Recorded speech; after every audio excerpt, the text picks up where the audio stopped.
Buenas tardes, estimados estudiantes, ¿cómo están? Buenas tardes.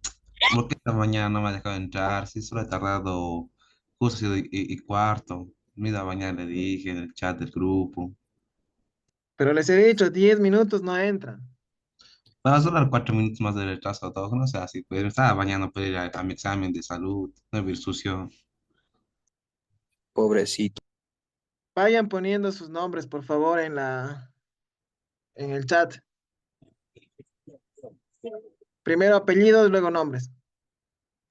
Buenas tardes, doctor. Hola, hola, buenas tardes.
¿Me confirman si se ve la pantalla, por favor? Sí se ve, Doc, sí se ve, sí se ve, se Ok, ve. gracias. Bueno, como habíamos quedado en la anterior clase en lo que es estafilococos, ahora vamos a ver lo que son los estreptococos.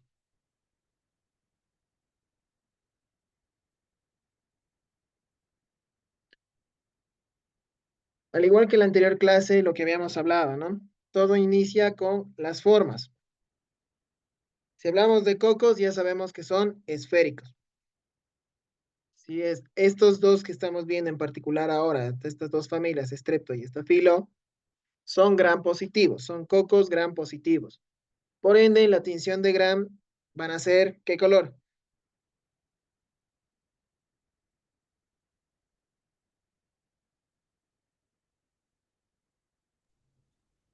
Azul.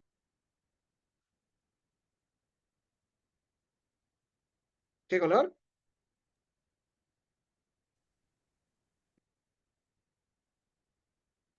Azul. Azul. Ah, Exacto, azul. azul, Azul, violeta, más o azul, menos. azul. Algo importante de estos estreptococos es que, al igual que los estafilo, también elaboran sus propias sustancias y enzimas extracelulares que le permiten cierto tipo de invasividad, cierto tipo de agresividad hacia nuestras células. Son parte de la microflora normal, al igual que los estafilococos. Se clasifican sobre todo en cuanto a la morfología de su colonia, no tanto de ellos, porque ellos todos son cocos, todos son circulares, todos son esféricos, pero sí se agrupan de diferente manera en cuanto a sus colonias. Y a través también se clasifican a través de las reacciones hemolíticas. Esto lo vamos a ir viendo más adelante a qué me refiero. ¿Se acuerdan de la hemólisis que hacían los estafilococos? ¿Quién se acuerda de la hemólisis de los estafilococos?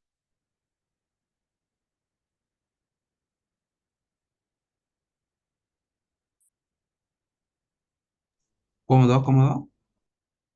¿Se acuerdan que los estafilococos hacían hemólisis, no es cierto? Les dije, hasta el dibujito de Dragon Ball les puse. Habían dos de sus toxinas que hacían hemólisis. ¿Cuáles eran? Beta y alfa. No, alfa sí, beta no. La beta Gamma. era la que ya tenía, ¿verdad? O sea, la que se adquiría. Gamma. Alguien ha hecho gamma por ahí, pero está bien. Sí. La hemolicina alfa es la que les dije, esta es la hemolicina potente, la que tiene gran invasividad, la que es fuerte en este sentido. Pero la gamma, por algo les puse el dibujito, ¿se acuerdan? Les he dicho, la gamma busca que unirse a algo para recién tener un determinado poder, llamémosle, de lograr destruir, ¿no es cierto?, a los eritrocitos. Entonces, en este caso, los estreptococos también ocasionan hemólisis. No son igual que los estafilos porque no son las mismas reacciones. Pero sí quiero que se acuerden que también son hemolíticos. Cuidado que más adelante en sus exámenes les ponga uno es hemolítico y el otro no, y van a pensar que es verdad, ¿no es cierto?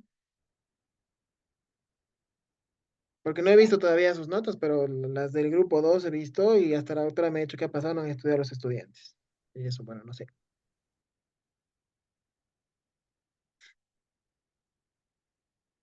Luego tenemos que se clasifican según a la especificidad serológica de las sustancias en su pared celular. ¿Qué quiere decir esto? Que al igual que todos tienen pared, ¿no es cierto? Pero dentro de esa pared tienen ciertas características, ciertos antígenos que van a permitir que se haga una clasificación, una subclasificación. Es como que yo, por ejemplo, si estaríamos en la clase, les dijera, estaremos presencial, ¿no? Les dijera, en la primera fila que está pegada hacia la puerta, van a estar toditos los que tienen lentes. Y toditos los con lentes se van a la primera fila. En la segunda fila van a estar todos los que tienen, qué sé yo, pelo largo, tanto chicos como chicas. Y si son más, bueno, las siguientes dos filas. Luego les diría, en la otra fila van a estar todos aquellos que, no sé, viven en Quillacollo, ¿no es cierto? Entonces tengo ciertos parámetros, tengo ciertas variables que yo utilizo para clasificarlos, ¿no es cierto? O que yo puedo decirles, en la primera fila van a estar todos los que siempre llegan tarde. En la segunda fila, todos los que siempre llegan tempranito y así. Entonces yo escojo determinadas características para hacer mi clasificación. Y eso es lo que se hace. Esta clasificación, la vamos a ver más adelante, tiene un nombre y es debido a alguien. Ya lo vamos a ir viendo. Presentan reacciones bioquímicas y a la vez estas reacciones bioquímicas les brindan resistencia, al igual que con los estafilococos, ¿no es cierto? ¿Cuál era la reacción más importante de los estafilococos para su resistencia?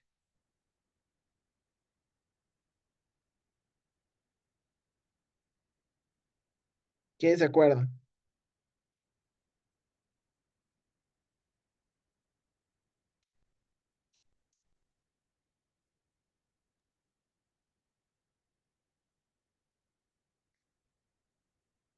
¿Están ahí?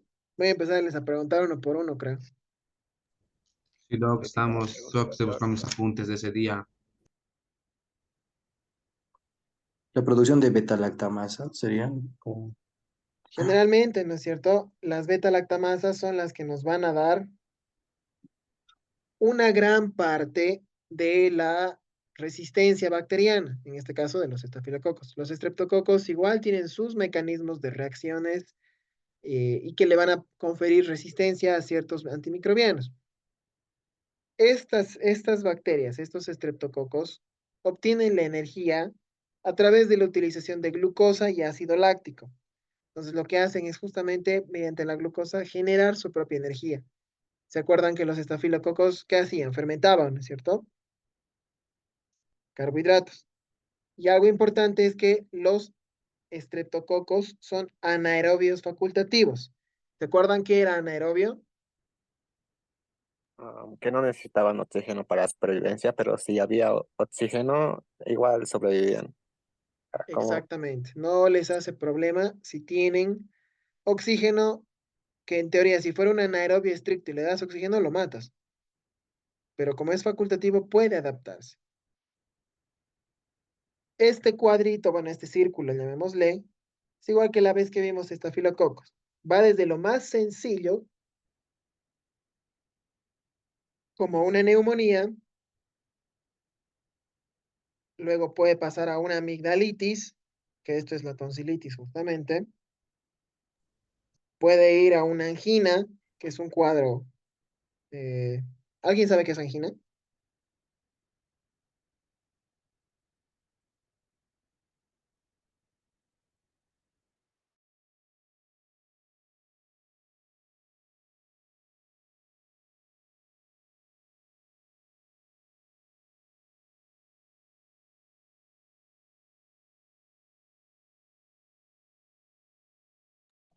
Un dolor que da en el pecho. Problemas de irrigación sanguínea.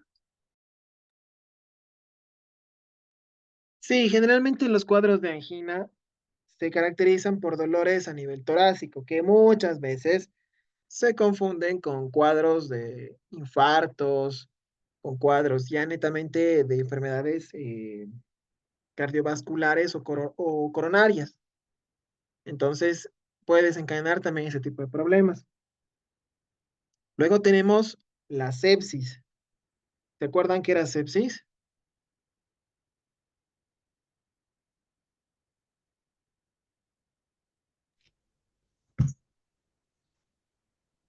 Que transmitían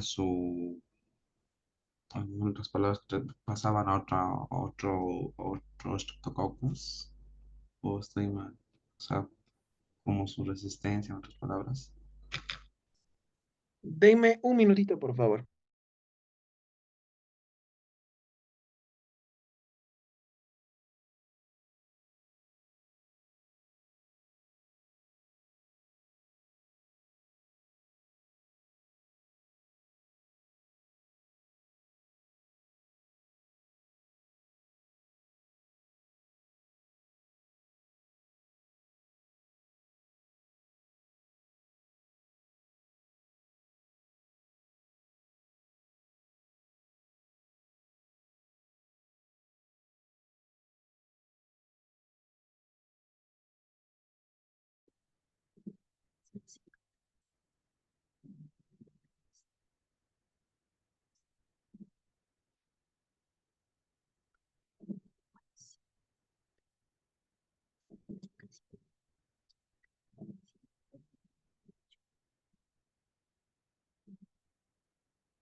Ahora sí, perdón.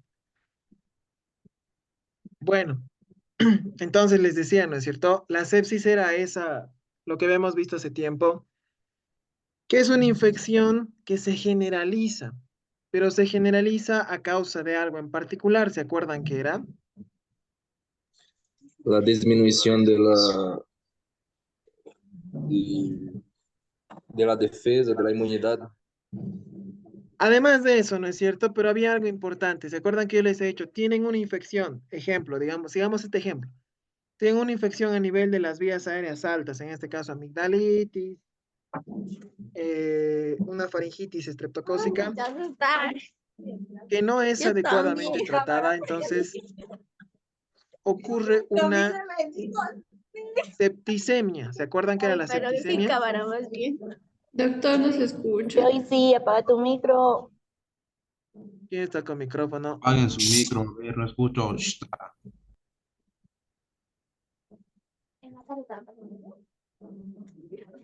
La de ahí mi bella cabeza estaba.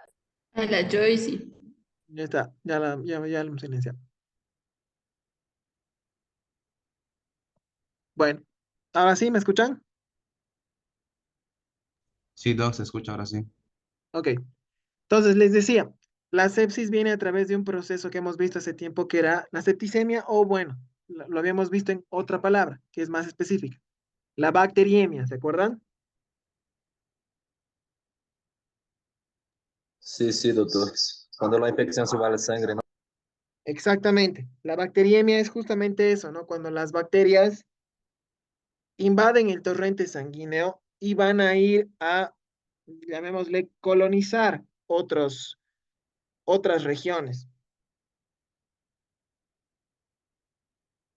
Y esto va a condicionar que la infección sea a nivel más general, ¿no es cierto? No es lo mismo que tengas una infección en vías aéreas altas o inclusive una neumonía a que tengas una sepsis. La sepsis ya es a nivel sistémico y pues ya ahí sí tienes que entrar con bombas a atacar, ¿no es cierto? Ahora, además de una sepsis, nos puede ocasionar endocarditis o fiebre reumática. Hay una enfermedad igual que ocasiona a la larga que se llama corea, que son como espasmos musculares descontrolados, que bueno, es a causa de muchos otros factores también, pero se dice que infecciones maltratadas por estreptococos también son causales de estas patologías.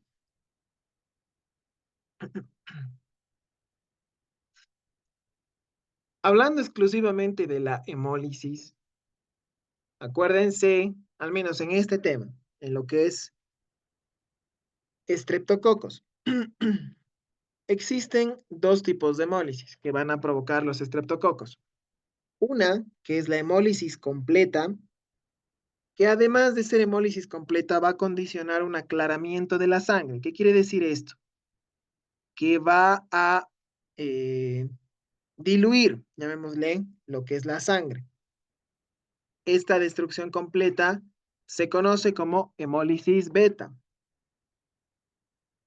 En cambio, la lisis incompleta, es decir, la destrucción incompleta, además con una reducción de la hemoglobina y una formación de pigmentos verdes, y aquí hago un paréntesis, ¿alguien sabe por qué es que uno cuando tiene un golpe, un moretón y demás va cambiando el color y se hace verde en algún momento, verde, amarillento?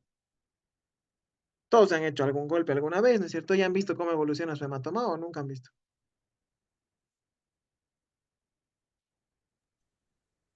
Por los macrófagos. Por las células sanguíneas dañadas que están ahí y el cuerpo se va a absorber a los pocos. Ya, pero ¿y por qué se hace verde? Porque su nombre es biliverdina. ¿Y de dónde viene la biliverdina? Exacto, eso estaba bien. De la hemoglobina que que sale al morir la célula. La biliverdina viene a ser una, como un compuesto de desecho cuando la célula empieza a destruirse, o sea, cuando la hemoglobina empieza a destruirse o a desnaturalizarse y va desprendiendo ciertos pigmentos, uno de ellos, la biliverdina. De ahí viene el color verde. Es por eso que cuando ustedes hacen algún golpe, tienen alguna contusión, su evolución nos da primero se hace rojo, ¿no es cierto? Por el golpe. Luego pasa un poquito y se va haciendo medio color vino, amoratado, y dependiendo si es un golpe de muy alta energía, pues puede hacerse morado intenso. De ahí pasa un par de días y empieza a aclararse. Pero una vez que empieza a aclararse, los bordes tienden a hacerse medio amarillentos y luego va haciéndose verde al centro.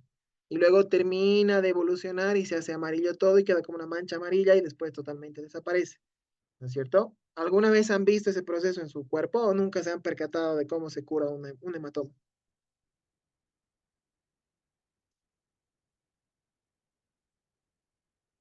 Sí, sí, se va cambiando, ¿no? Los colores. Exactamente. Entonces, como tarea tienen hacerse un golpe y hacerse un hematoma. Que sea trabajo en grupo, nos golpearemos mutuamente, Doc. Puede ser, en la clase se pueden golpear, en el laboratorio. Bueno, entonces esta lisis incompleta con reducción de hemoglobina y a su vez formación de pigmento verde se conoce como hemólisis alfa. Cuidado, se confundan. Y es lo mismo, o sea, paréntesis igual, ¿no? Les dije el otro día antes del examen, cuidado, se confundan en ciertas cosas y lo primero que hacen se confunden. De ustedes no he visto todavía su examen, no tengo idea cómo les ha ido, pues si me quieren preguntar. Solo he visto del grupo 2 cuando ayer tenía clases con ellos y la doctora Jasón me ha dado los exámenes para que los revisen. Pero se han confundido a lo que he visto, que no he visto de todos, pero una gran parte, en cosas que les he recalcado un montón de veces. No se confundan con un ejemplo, solo uno por dar uno bien puntual. Les he dicho, ¿la toxicidad selectiva es un mecanismo de acción, sí o no?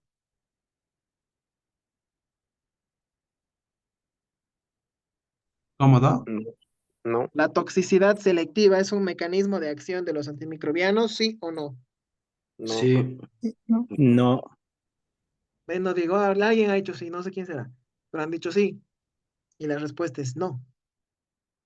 Porque les he explicado bien clarito esa vez, cuando hemos llevado antimicrobianos, no se confundan. La toxicidad selectiva es una característica, una particularidad, una peculiaridad. Les he dado varios sinónimos y les he dicho solamente es una característica, es una propiedad que tienen todos los antimicrobianos. ¿Para qué? Para que solo dañen a los patógenos y no así a las células del cuerpo. Y una pregunta así estaba en su examen y se han confundido. Repito, no es generalizando, pero he visto eso en el otro grupo. Entonces tengan cuidado con esas cosas. El examen en sí no estaba complicado, simplemente era que atiendan y lean con atención. Confirmo, Doc, no está complicado. Bueno, entonces lo mismo acá. Cuidado, se sorprendan en el examen y vean lisis incompleta con reducción de hemoglobina y formación de pigmento verde. Yo les voy a poner hemólisis beta. Entonces, si no está claro este concepto, ustedes van a decir, ah, sí, me acuerdo que era eso. Punto. Y no, la destrucción completa, es decir, la lisis completa es la hemólisis beta, ¿ok? Ojo con eso. Ahora, cuando hablamos, lo que les estaba diciendo hace un momento, cuando hablamos de lo que es la clasificación de estos estreptococos, vamos a hacer referencia justamente a esta clasificación que se llama clasificación de Landsfield. Esta clasificación utiliza algunos criterios, como lo que estábamos viendo hace rato, ¿no es cierto? Los que usan lentes, los que tienen pelo largo, los que viven en Quillacollo, Sacaba y demás. En este caso, los criterios para hacer esta clasificación son los hidratos de carbono que contienen en su pared celular cada uno de esos estreptococos. Son un montón de estreptococos, por si acaso. Entonces, es en base a ese hidrato de carbono que se hacen los grupos de Landsfield desde la A a la H y de la K a la U. Se hacen, esto es solamente una clasificación, pero ya cuando se quiere tipificar, ¿qué quiere decir esto? Cuando se quiere buscar los microorganismos netamente patógenos para nosotros, es una tipificación para estos grupos en particulares. ¿Qué quiere decir? Que estos son los más importantes probablemente para nosotros como médicos conocer. De entre todos estos, quizás inclusive se puede poner una importancia mayor al grupo A y B.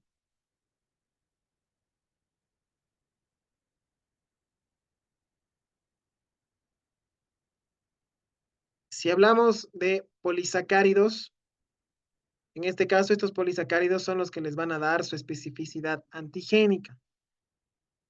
Eh, Estos estreptococos van a tener en su estructura antigénica ciertas moléculas en particular que cada familia va a ir teniendo y esto nos va a permitir justamente esta especificidad.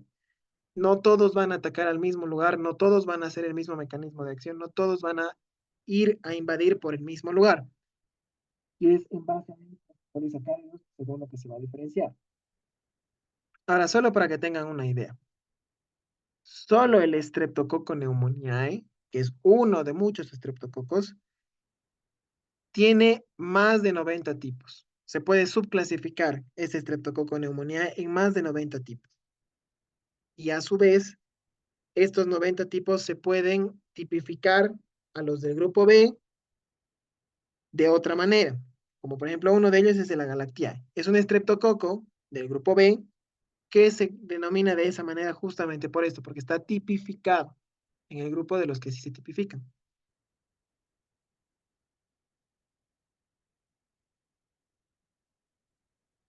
Dentro de sus reacciones bioquímicas de estos estreptococos, al igual que los estafilococos, también producen reacciones de fermentación. Y a través de la fermentación, ¿qué buscan? ¿Para qué hace fermentación una célula?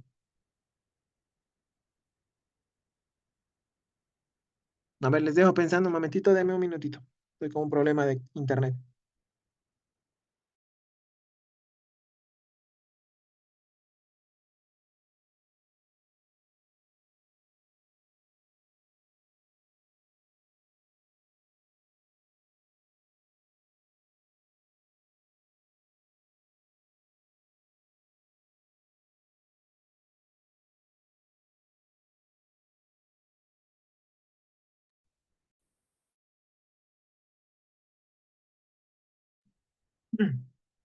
Ya, perdón. ¿Para qué hacen fermentación los estreptococos? ¿Para qué realiza fermentación una célula procariota? ¿Para qué le sirve? Producción de energía. Exactamente, para producir energía. Entonces es a través de esta fermentación de carbohidratos que obtienen energía.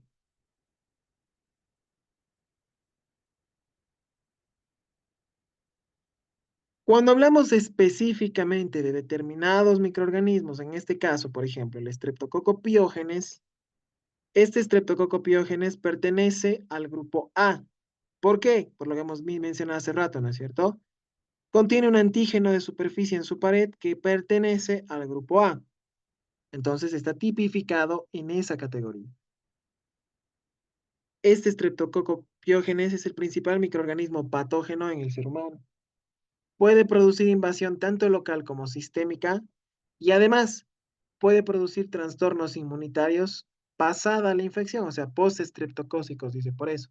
Esto quiere decir que enfermaste y después este mismo estreptococo, aunque en teoría te has sanado del cuadro principal, te va a condicionar ciertos trastornos a la larga, como con secuelas. Este estreptococo piógenes igual suele producir zonas grandes de hemólisis beta. ¿Qué era la hemólisis beta?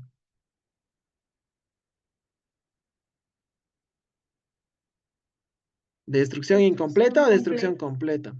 Destrucción completa. ¿Es una pregunta o es afirmación? Es una Destrucción afirmación. completa. Destrucción completa.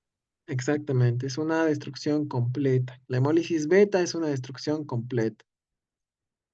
Estos estreptococos, bueno, si bien la bacitracina, su vía es, generalmente suele ser tópica, o sea, cremitas, ¿no es cierto?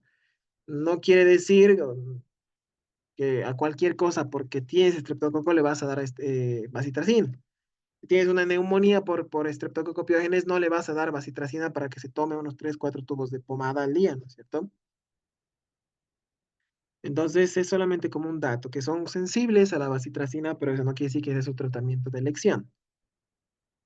En cuanto a su morfología, esto no cambia, ¿no? Siguen siendo esféricos, algunos les mencionan que son ovoides, evidentemente son gram positivos, todos los que vamos a ver son gram positivos. Bueno, a ver, ahorita el Zoom me acaba de avisar que la reunión termina en 10 minutos. Como les dije, solo son 40 minutos lo que nos permite el Zoom. Y hay que esperar un lapso de 10 minutos para volver a reconectarnos. Entonces ese va a ser como un pequeño receso y en cuanto yo tenga el nuevo enlace se los voy a mandar. Pero eso en 10 minutos, ¿ok?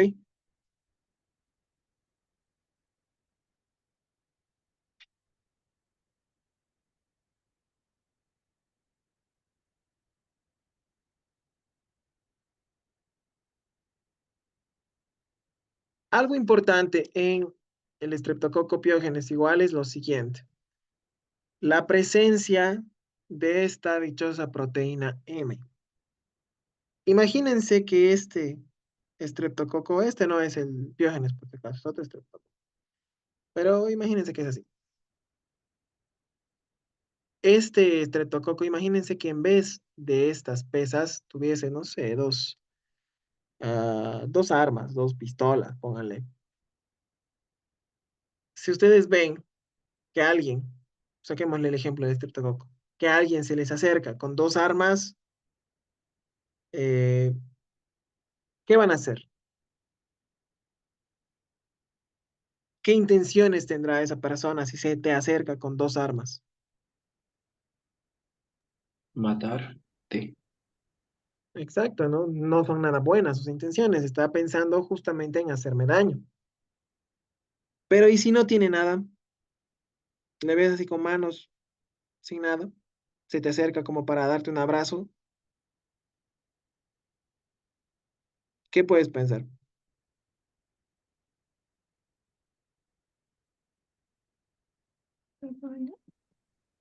Podrás pensar que es peligroso.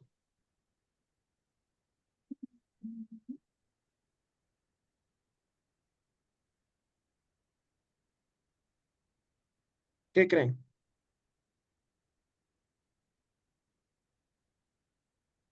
Pero no tiene malas intenciones, tal vez. Exacto, o sea, pueden pensar que ese paciente, perdón, que esa persona no tiene alguna mala intención. Entonces, algo así es la presencia o la ausencia de esta proteína. Esta proteína M es como si fuera la arma, o bueno, perdón, el arma o eh, la fundamental herramienta que tiene este estreptococo para ocasionar daño. Entonces, por eso dice que es su factor de virulencia importante. Se presenta a través de proyecciones filiformes, que estos son, llamémosle fimbrias, que pueden resistir a la fagocitosis justamente por estas fimbrias, ¿no es cierto? No pueden adherirse bien los macrófagos y no pueden comer a la célula. Y aquí entra lo que les decía. Sin proteína M, este estreptococo no es virulento, o sea, no es peligroso. No me va a infectar, no va a hacer que yo me enferme de algo grave. Ahora, esta proteína M es la que tiene una participación muy importante en el desarrollo de la enfermedad llamada fiebre reumática. Más adelante vamos a ver de qué trata. Además de la proteína M, tiene otras sustancias como la sustancia T y las nucleoproteínas. No las he desarrollado porque yo sé que esto lo van a leer y además no es la parte primordial de esto. Acá lo primordial es la proteína M. Luego, tiene tanto toxinas como enzimas, igual que hace un momento. La más importante se la desarrollo acá, que es la streptocinasa. Esta es una fibrinolicina. ¿Y esto qué me da? ¿Alguien sabe qué es el plasminógeno? ¿Qué es la plasmina?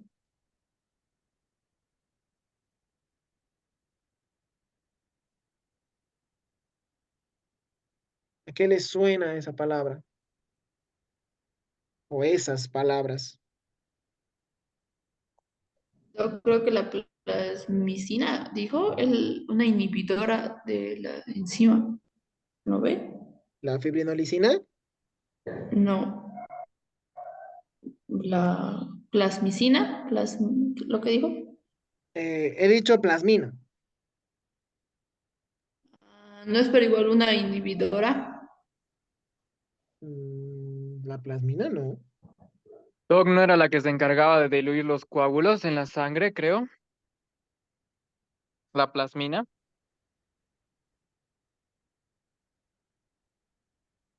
A ver, perdón, no te escuché, se entrecortó un poquito. Que si no era la encargada de diluir los coágulos. Exactamente. La plasmina es aquella enzima que ayuda en la disolución, a disolver los coágulos en el tejido sanguíneo. Entonces, lo que hace, imagínense qué haría, a ver, el plasminógeno es el precursor de la plasmina y si la plasmina me ayuda a disolver los coágulos, ¿qué ocurriría si este paciente presenta una infección por estreptococo y no va a tener plasmina? Va a formar más fácil coágulos en la sangre. Exactamente, ¿y eso qué riesgos puede o traer consigo? Opciones de las almenas.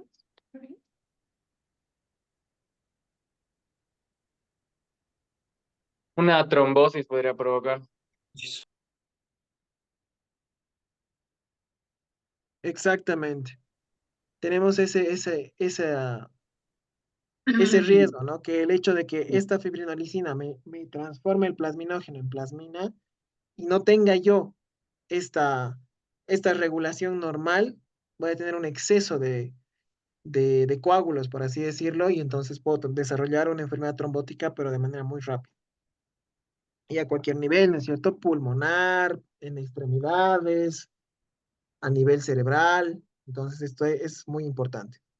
Luego tenemos otras enzimas como estas, la streptodornasa, hialuronidasa, exotoxinas, difosfopiridina y hemolicinas, que estas las van a ir leyendo igual. Esta es probablemente, como les dije ahora hace rato, la más importante que necesitan sí o sí saber. ¿Hasta acá tienen alguna duda? Estamos a 2 minutos de que finalice nuestra sesión y nos va a votar. ¿Tienen alguna duda hasta Doctor, ¿puede acá? volver a poner su diapo la anterior, por favor? Un ratito. ¿Esa? Sí, Ok. ¿Hay alguna duda hasta el momento de todo lo que hemos ido hablando?